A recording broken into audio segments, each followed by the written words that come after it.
co-founder and co-host here, Jason Stallworth, and we've got co-founder and co-host, the great Ken Candelas. Dude. We are back with this other episode, man. Number 37. Yeah. Holy crap, man.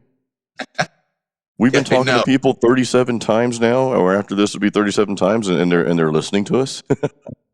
Yeah, we're eking on 40. So that's almost we're getting close to that year mark, you know. We're in August now. Oh, actually September. Jeez. Yeah. It's crazy. August flew by, man. I don't even remember what happened in August. Well, it was like, hey, we're in the summer and now we're in fall. And of course, by the time this comes out, it'll be the end of it. You guys know we shoot this sometimes 2 weeks in advance, sometimes a week in advance. We try to keep ahead on things. Real quick though, guys, I want to say from Ken and I both, we appreciate you listening. Thank you so much for listening to us blabber here about some cool music stuff. You know, our number one mission, our only mission, we're talking about this cool acronym that just hit me out of the blue the other day. I think it's IBE, and it means our purpose is to inspire, build up, and encourage. So if we're not doing that, then we're not doing our job. That's why we created Metal Mastermind, to inspire you, to build you up, and to encourage you. And that's what we hope these podcasts are doing for you. We really hope that you're getting a lot out of this. So thank you. From Ken and I both, thank you guys so much. Oh my gosh. I can't even begin to say how grateful I am for all the things that Metal Mastermind has brought into the foray. I've seen everybody on Discord and YouTube all just spread so much love and care with each other, and they're very supportive of each other. Jason, I feel like this community is just something really special. So I'm happy to do this every day. It is special. It is very special. Yeah, it keeps me fueled. Yeah, this is just one of those things where Metal Mastermind and the people that are involved are some of the reason why I can't stop doing what I do. So thank you so much, everybody. It's really an honor. So, and as we're getting into this, guys, so you may have noticed that Ken and I both, we haven't been putting out quite as many YouTube videos lately. Guys, I have not been active on Discord. I plan to get back into that. But we just haven't been doing creating a whole lot of new content for Metal Mastermind, for social media and YouTube and that sort of thing. And it's because Ken and I are both in a really cool season of our lives. We are both finishing up our album. Ken, you're finishing up the Homeric project, which is, I know, a huge undertaking. I'm finishing up my album, Overcometh. I'm in the final mixing stages, about to send it off for mastering, doing artwork, yada, yada, yada. So Ken and I have been both focused on our projects. Not that we're not focused on Metal Mastermind, we are, but we have been, my voice just cracked. I sound like I'm going through puberty. Let me clear my throat. There we go. Sorry, guys. A little congested this morning. Anyway, so we just wanted to kind of put that out there in case you're wondering, because the last YouTube video we put out, we got a lot of views on it. So thank you, guys. We're like, hey, where's your YouTube videos at? Well, guys, we just, it's not that we're not posting. We just haven't been able to post as much because we are in a season of getting our albums finished up, getting them out there, which leads us into a very powerful topic. And we can touch on seasons as well as we go through this. But Ken and I were talking, and it's like, as you're finishing things up or moving through the process, working on anything, you have to come to terms where you have to have pencils down. You got to at some point put your pencil down and just be done with it so that you can move on to the next phase of that project and get to the end result. And of course, move on to the next phase, the next season of your life, maybe the next album, the next project, the next whatever you're going to do after that. But if you keep yourself stuck in that, I got to make this a little bit better. Well, that's not quite right. Well, you got to come to a point, guys. And Ken and I, we kind of talked a lot about this a few minutes ago, but there's got to be a point where the pencils drop. You're done. Right. Absolutely.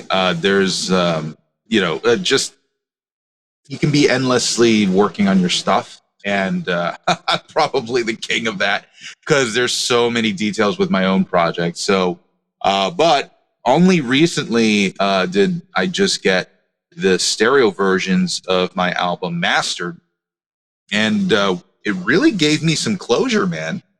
It was very euphoric. cathartic even. And you get to this ending stage where it's like, okay, I'm listening to the final product, and it's very rewarding, and you can feel at ease. You can kind of relax a little bit to know that you don't have to tweak it anymore. Dude, So, what's next? Oh, well, I'm trying to explore like Dolby Atmos and all that kind of stuff with my studio.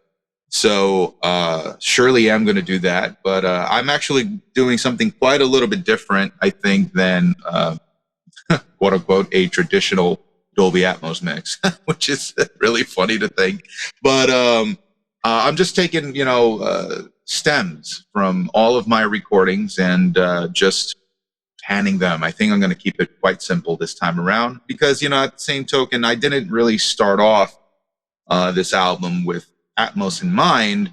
It came along as it grew. So I didn't actually have the preparation for Atmos to begin with from the very start, which is interesting. So I think it's just one of those things where you're finished with a project, but you don't have to endlessly, go into all the aftermath details of, oh, was this correct? Was that correct? It's like, you know what? It's done. And let's just keep it simple from this point on. And let's just move forward. That's the key element here. And I think, Jason, you're absolutely right when you say at some point there has to be a pencils down moment because then, you just never get to the other side. So that's where we're at. I'm glad you brought the Atmos up, Ken, because that's something new that came along before you started this whole project, right? So, yeah, guys, you have to think of this. If Ken were to wait, it's like, whoa, this just came out, so now I need to do this. By the time you're done with that, something else might come out, and then something else, and like you just said, it never ends. So you do have to get to a point, guys, where, okay, you know what? I'm done with this song.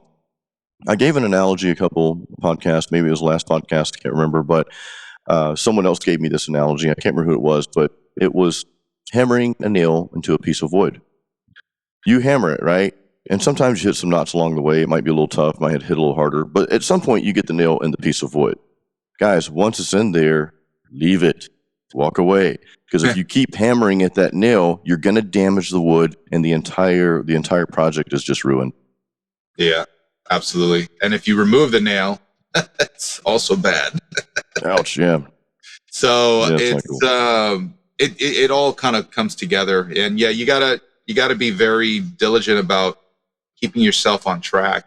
Jason, you're at a point now where you're pretty much going through your mixing process and you're finalizing that mixing process. I know we're planning on doing a couple tweaks here and there, but tell me about how that process is going for you this time around than it was in the past. What are you doing differently? What is your mentality about that? Elaborate. It's strange because really the album should have been done 2 years ago when I started it. I had the tracks recorded. I had hired Cameron Fleury to record the drums because he did the drums for my album Masterpiece back in 2019. And then, of course, I saw his growth from those two albums. So it should have been done a long time ago, but as most of Ken and I both kind of put everything on hold that we were doing in life to start Metal Mastermind. I have no regrets. I'm glad we did that. And there were times where I actually thought I might just ditch the album altogether. I've re-recorded the guitar tracks a few different times. 4 or 5 of the songs completely changed. And that's, there I am overthinking, guys. And this kind of held the project up even more when I finally started to like, okay, well, I'm going to get this out. But the past couple of weeks have been great. The past couple of weeks, one thing I did that was very beneficial was I decided to record vocals in a different studio, which I did that. That's done. Cliff, Riff with Cliff, some of you know Riff with Cliff from the band Quasimojo, and he's got his own studio, does really good work.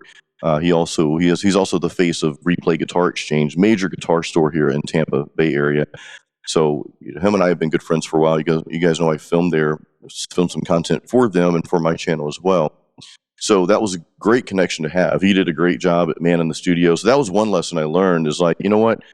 Don't try to do everything. Ken, we talked about, and I got this from an old boss of mine when I used to be in the corporate world. She said, don't try to boil the ocean.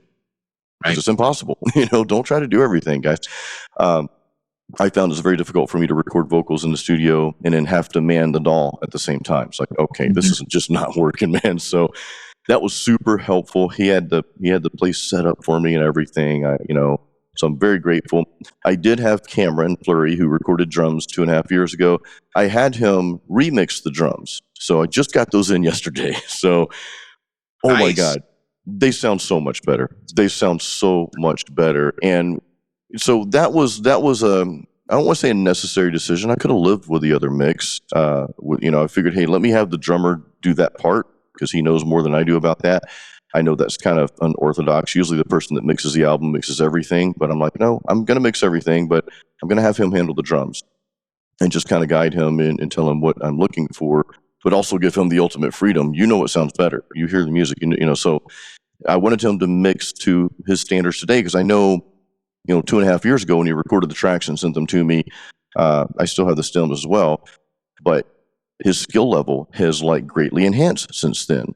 So I'm like, okay, so that was a good decision, but I didn't want him to re-record the drums because that would be just a different ordeal altogether. That would hold the album up even more. So you're taking things that could be a major holdup and just put you back further. And you're trying to simplify them the best as possible. And I don't know if these are great examples or not, because again, I started this 2.5 years ago and here we are today.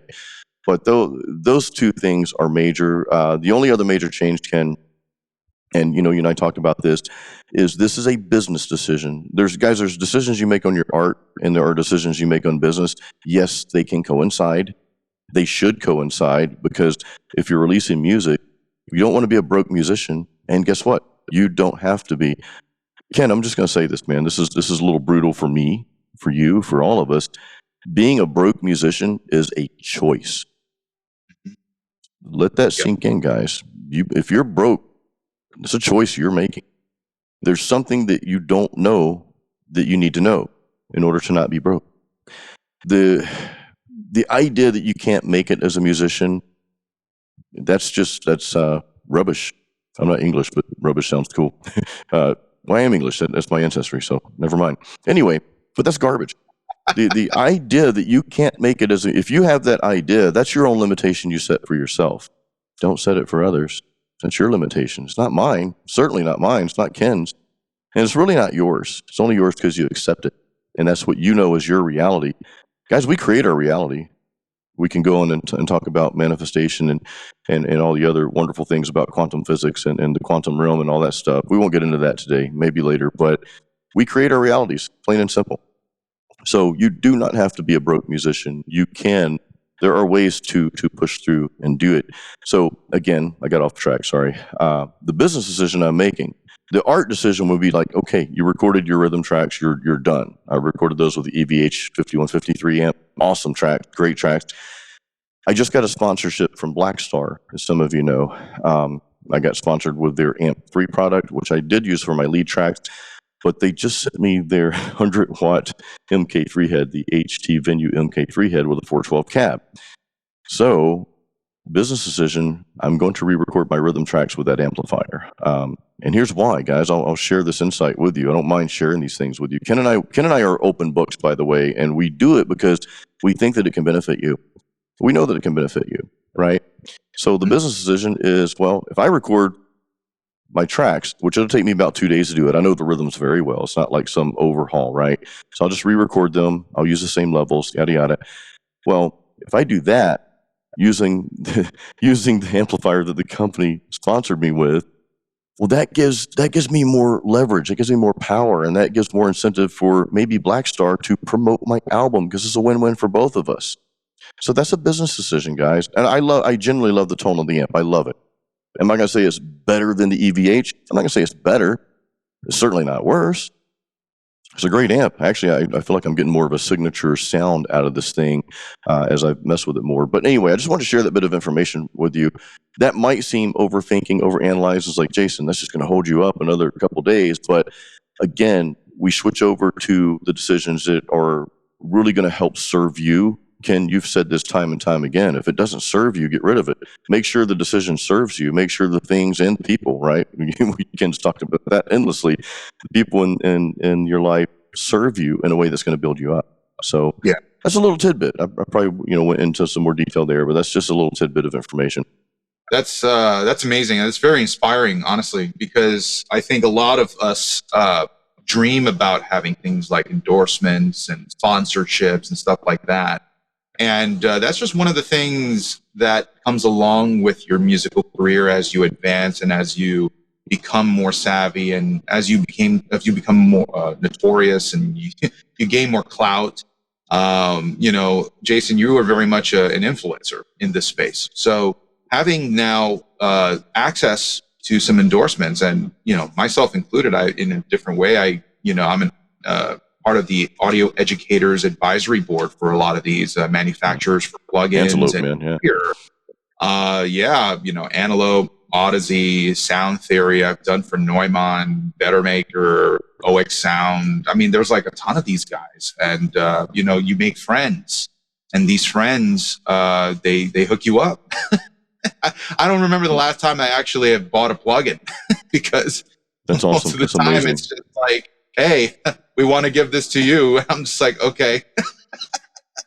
So at a certain point, things just kind of start escalating in a way that after, like, it feels like there's so much time in the beginning where you're just grinding and it feels like nothing's really taking off, and then all of a sudden something happens. And for me, I honestly feel like it was part me becoming an educator, where it was like, okay, yeah, this is now an exponential increase from this point on, and I see it, which is an amazing feeling. And after a period of time when you are able to really start asking and you start receiving, your life starts to really sort of manifest in this way of able to live off of what you do. Yeah, I mean, I think you're absolutely right when you say we have a choice in the matter on how we are able to live as musicians, whether we can profit off of our music or not. And I think that's absolutely true.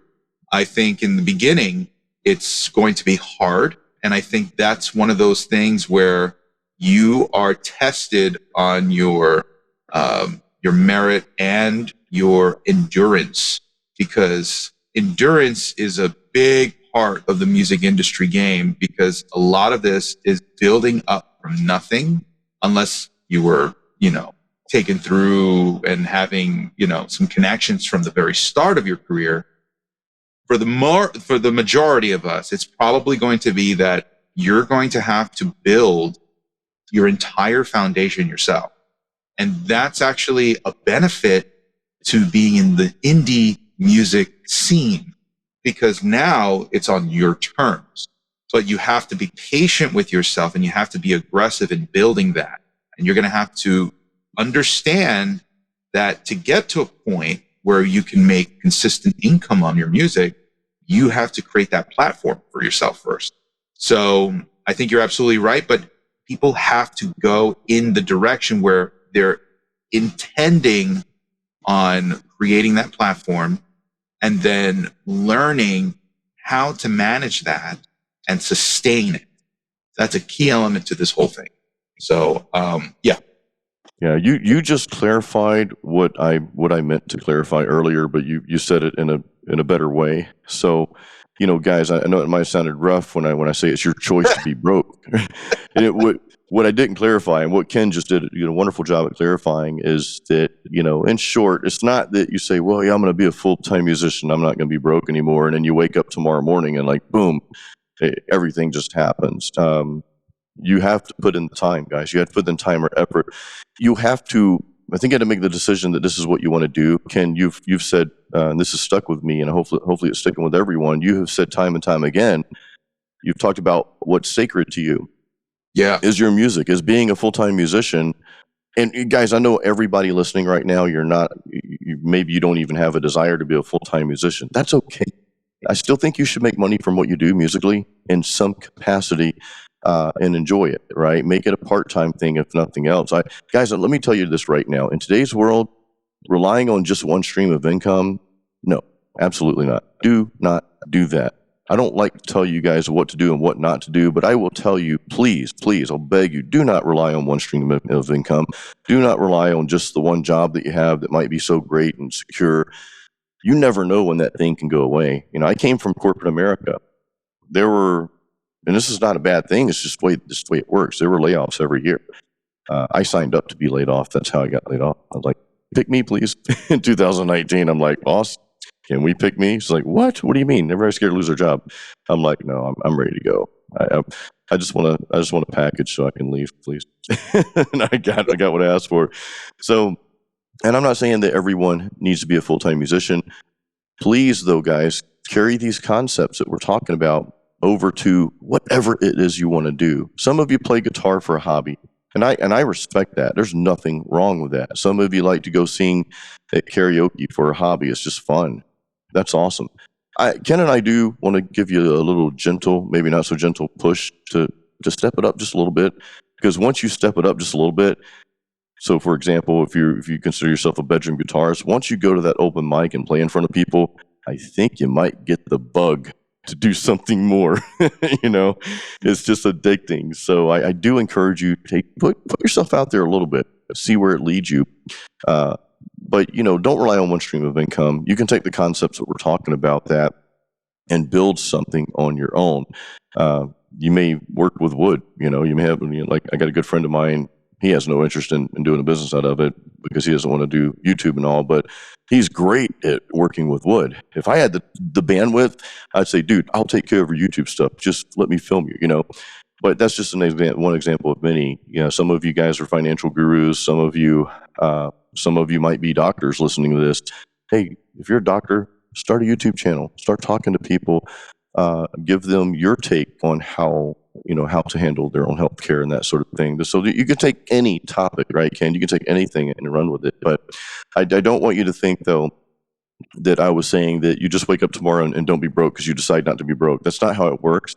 So I apologize if it came off that way. But Ken, you did a great job of expanding on that. Put in the time, put in the effort. It does take time. It takes effort. It takes dedication. And it takes, as Ken always says, is deciding what's sacred to you. Is it sacred enough to you to push forward and maybe be broke for the first year or two because you're putting all your energy into this one thing, right? Maybe you're working a job, but you've got this side gig with your music and you're just putting everything back into it. Oftentimes it's what it takes, but just decide that's what you want to do and do not. I will tell you this. I'm going to tell you what to do again. Do not give up. Yeah. It obviously requires tenacity. So your journey as a musician is going to just test you day in and day out. It's not easy being a musician. Absolutely. If you wanted to get the easiest job in the world, this is not it, but I don't think anybody ever chooses to necessarily be a musician. They just become sort of chosen by music itself. I think that's kind of that. I think that's something that happens to musicians. It's just like music is like, I want you, and music, you respond to the call. So, but I think you have a point though. I think I know where you're going, which is to say, don't get too comfortable and say that, okay, maybe it's just not going to happen for me. And it's just, you're just going to relax and not take initiative because you don't know that. You don't know if it's not going to happen for you or it is going to happen for you. And there's always a saying where it always happens the day after you quit. Right. So you just have to not quit for one more day. And you just got to keep telling yourself that don't quit. It's just one more day. Just don't quit. And then you get to the next day and it's like, don't quit. It's just one more day. So it's always going to be that situation here. And yes, sometimes, we can have a little bit of a lack of self-control with some of these things. But I think it's important for us to remember that, everything that you do in your musical career has to be done for the genuine reason that this is always what you could see yourself doing in your life. So if you don't really see yourself doing music in your life, then then that's a reason to not necessarily move forward. But you have to make that intentional decision. Don't drag your feet on this stuff. The longer you do, the more you miss out, and the more you will, bring about resentment and regret. And we don't want to be living our lives that way. We want to be living our lives, with a lot of fruitful endeavors. And all of those decisions that you make lead to that point. So, when I was in, my early 20s, I obviously didn't really realize how much of a value time is. And I'm not an old folk. I'm 31, but after 10 years through my 20s, I definitely already see how much spending my time with certain people, and how I've spent my money, how I've done my relationships, all of that within a 10-year time span. I see how much of a difference it leads, and how much of a cascading effect it has in your life. So if you're young, or, definitely I want you to consider that what you're doing right now, all the actions that you take place have to be thought of what's going to happen in 10 years. And people who are older usually have a little bit more of an understanding about that, because they're mature. So they have this, yeah, you're shaking your head. You're just like, yes, I understand. And it's really important that we get this message across, because we only have such a finite amount of time here. So we have to be very, very, very careful on how we spend our time, and where all of that, goes. How do you become, I feel like for me, the way sometimes how I look at certain things, it's like, on an efficiency matter. And so I feel like people who have gone farther in life in a shorter time span, maybe what did they do that was more efficient? Sometimes it's obvious. Sometimes it's, they had a lot of money, or they had, connections already. Sometimes that's the case. But sometimes they don't come from that, and they make it in their own situation. They bootstrap it, and they do it. And you're just like, wow, okay, how did they do that? And that's where you go in and reverse engineer this kind of stuff, because that's one of the reasons why someone like a Leah McHenry was so inspiring to me and Jason, because we understood that Leah wasn't like coming from any sort of big household name. She was like, They were broke.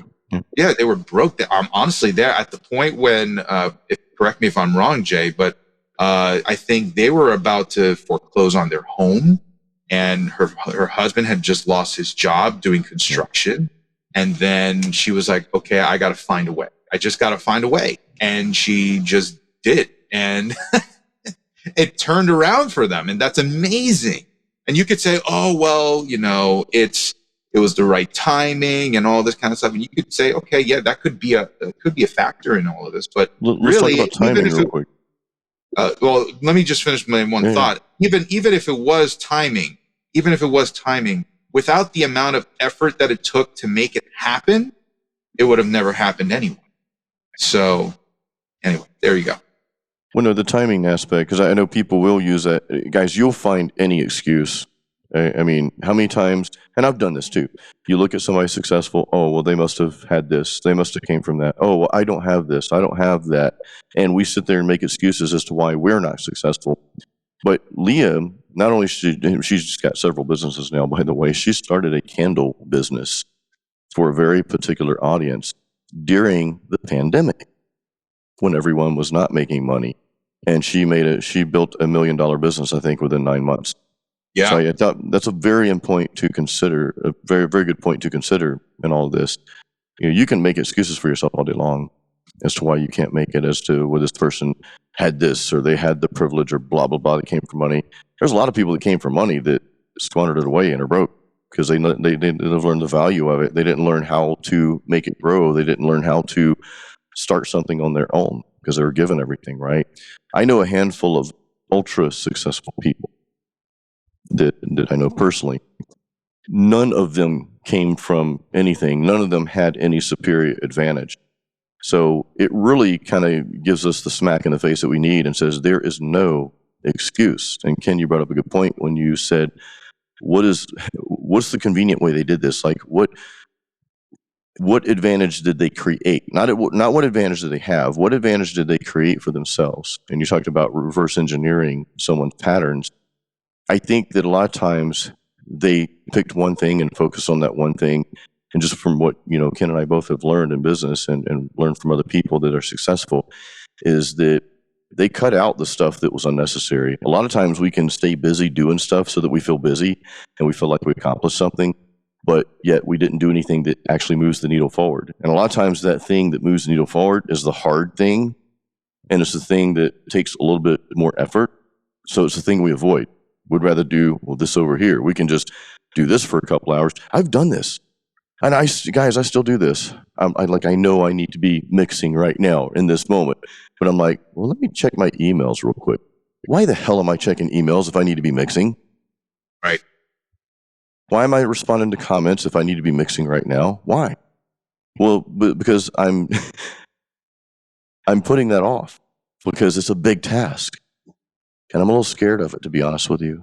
It's intimidating. Yeah. Doing anything that's worth the effort is not easy. That's why they call it's worth the effort. It is, yeah. So if you think about it, it's like, okay, well, this is hard. Yeah, that probably means it might be important.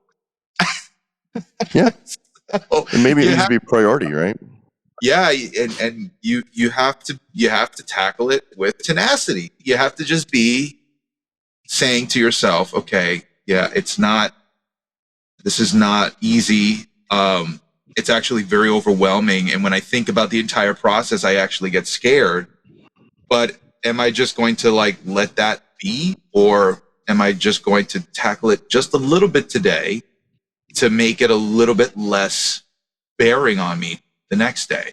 And you just do the same thing. Remember, I said, don't quit because it's just one more day. It really is the same thing. So you do that little thing today to make the effort tomorrow a little bit easier. And when it comes to mixing, man, mixing is a daunting task, let me tell you. And then it's not something that will be quick either for many of us, especially if you're learning how to mix. When you get to a point in your mixing career, look, I only feel like I've mastered a portion of mixing, and I still feel like I have a lot more to learn. But it took me 10 years to get to this point where I'm at, where I feel like, yeah, the kind of content that I can create does have professional appeal now. But yeah, it wasn't easy getting to that point. And I get students all the time who are writing in their reflections, they came to the school to master mixing and mastering. And I'm like, you spend about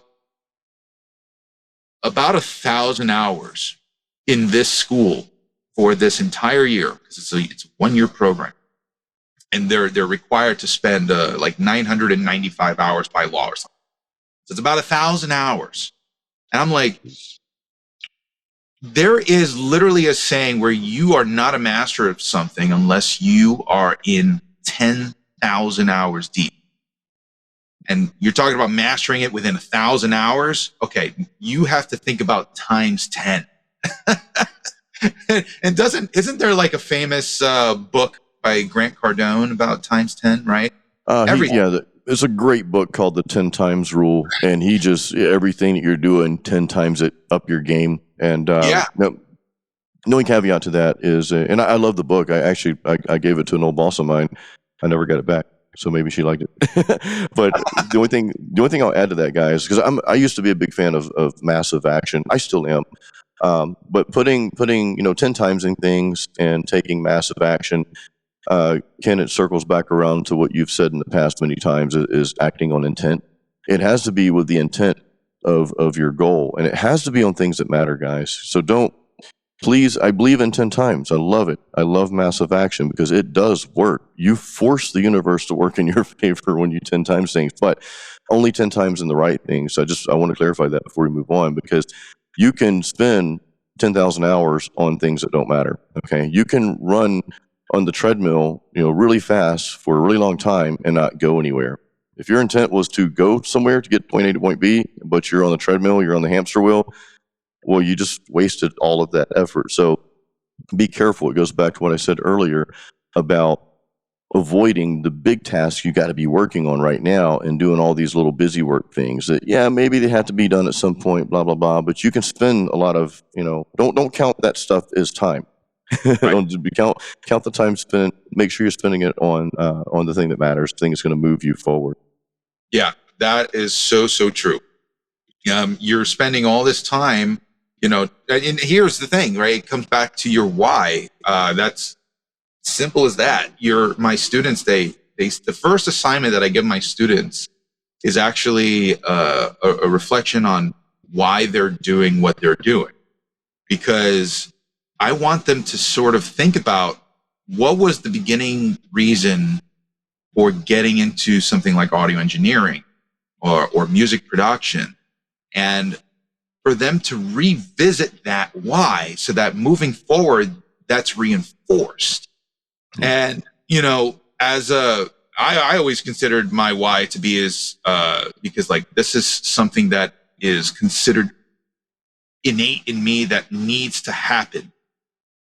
I feel like I've always felt that with my music, I was not necessarily like a creator.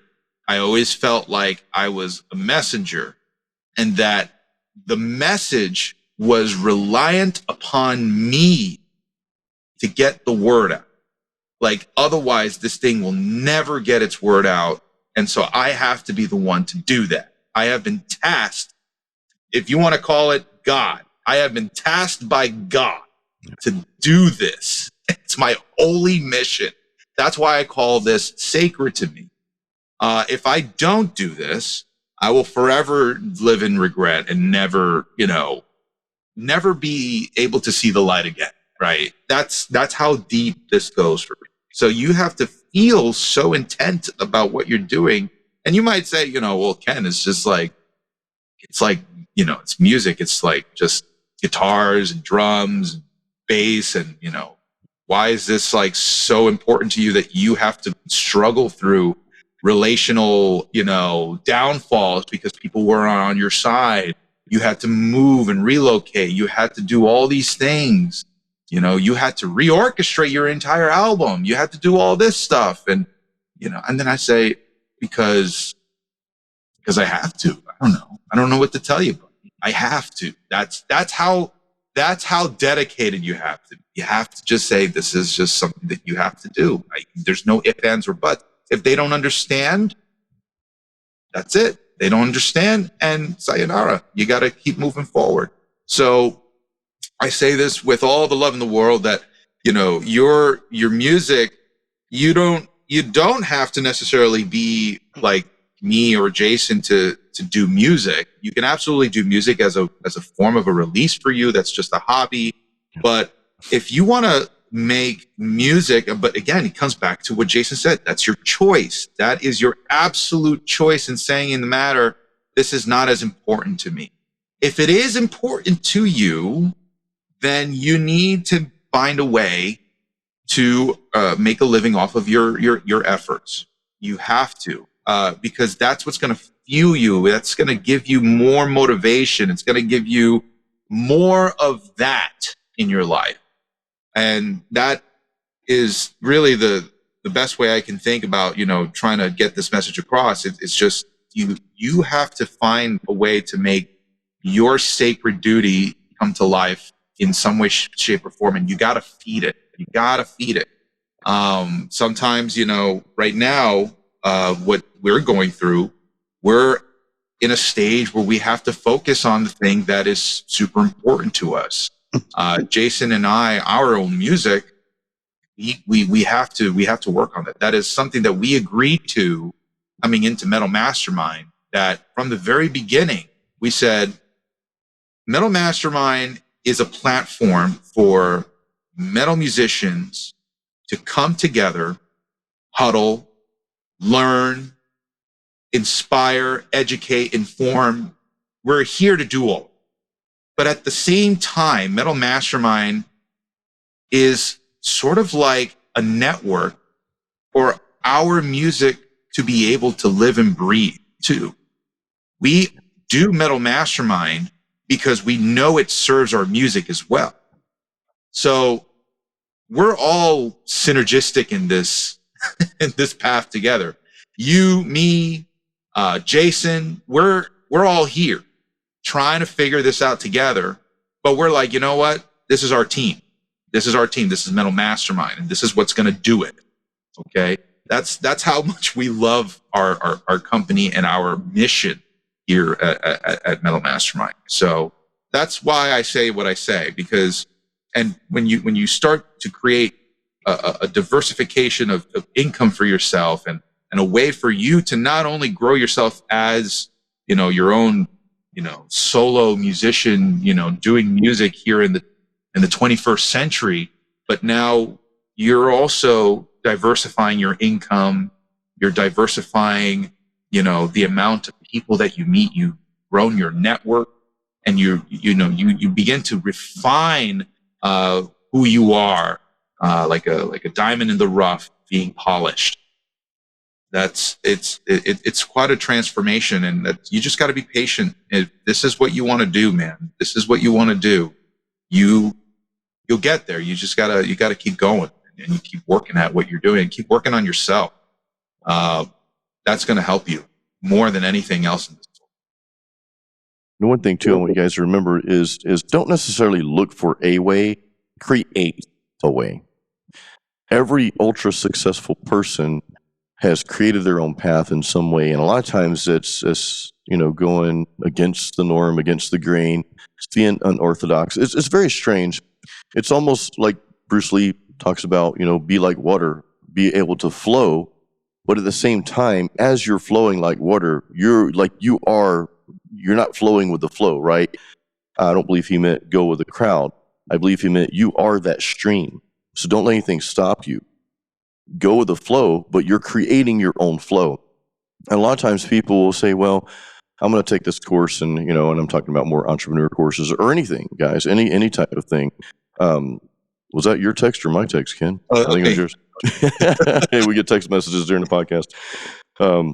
That's probably his wife saying, hey, cook me some breakfast. That's great. No, but create your own way, guys. There a lot of people will look at a program or something like that, and they'll say, well, this didn't work for me. I did everything like I was supposed to do. But there's an element where you have to, it requires you to create your own, right? So don't necessarily look for a way, create a way. So I just want to leave you guys with that. Courses are great. Like even our courses, guys, you guys know my guitar courses, my guitar players out there, Metal Riff Master, Metal Guitar Apprentice. Yeah, I want you to learn what I'm sharing with you in those courses. I do. My lessons I give you, but I'd much rather you take that and make it your own. So what if you play it note for note? Great. I'm proud of you, and I want you to do that. But I'm more wanting you to branch out from that. I want to see what you can create. You can create something better than what I'm giving you. Why is it better? I know better is subjective, right? But why is it better? Well, it's better because you create it. You took an idea, which everybody takes ideas. Everything we know, there's an old saying, I think Leah gave this to us, we're standing on the shoulders of giants. Everybody, every generation, right? And there's no such thing as a self-made man or self-made woman. We all learn, right? We all take that, but it's what we do with that. It's how we shape and form that to be our own thing, right? So you can create something based on what you know, based on what you learn, but make sure you're creating, though. Don't just mimic someone else. Create your own path. Ken, dude, do you have a song of the week? Well, let's actually see. I actually was listening to something the other day. Sleep Token. Sleep Token. Yeah, interesting band. Kind of like a bit of a Chris Cornell vibe, but with some modern metal, prog metal kind of inspiration there. Song called Hypnosis by Sleep Token. Interesting. Cool. I like it. It's very melodic. I'm a sucker for melodies, dude. You know that, so. Yeah, me too. I came across a track today based on a social media post I saw from the band called Evergrey. They're a band from Finland. Tom England is the frontman for Evergrey. And the album is called Torn, which was released 15 years ago. And what's special about 15 years ago is that's the year that my wife and I started I don't think we ever really started dating. We just kind of like, okay, we're together now. So anyway, so that's kind of special. But I love that album. It's called Torn, and there's a particular song called These Scars. It's towards the end of the album. I don't recall a track, but really cool song. I love Tom England. I love Evergrey. Very melodic, definitely melodic metal. And what I love about him is that you can't really compare Evergrey to any other band. And this is what I love about bands like this. They are their own band. I mean, that nobody sounds like them. They don't sound like anyone else. So that's my song of the week. Guys, we appreciate you. Thank you so much. Hey, head over to metalmastermind.com, our website. Check out our courses. We got guitar courses. Ken's got a music theory course. Ken, you even have a whole course on how to build a professional studio, like in your home, like a real pro studio for you. You people that want to geek out on stuff like that, dimensions and math and stuff. So you're like, this isn't just like, hey, put up some panels and here you go. You go into like great detail in that course. So I want to highlight that course because there's a lot of value there that I don't think a lot of people know about. I don't think anything else is out there like it. We also have our songwriting course, Metal Songwriters Forge, vocal courses, got a bass course coming out. So head over to metalmastermind.com. Check out what we have to offer you guys. Hope you guys have an awesome rest of the week. Until next time, as always, create your own sound.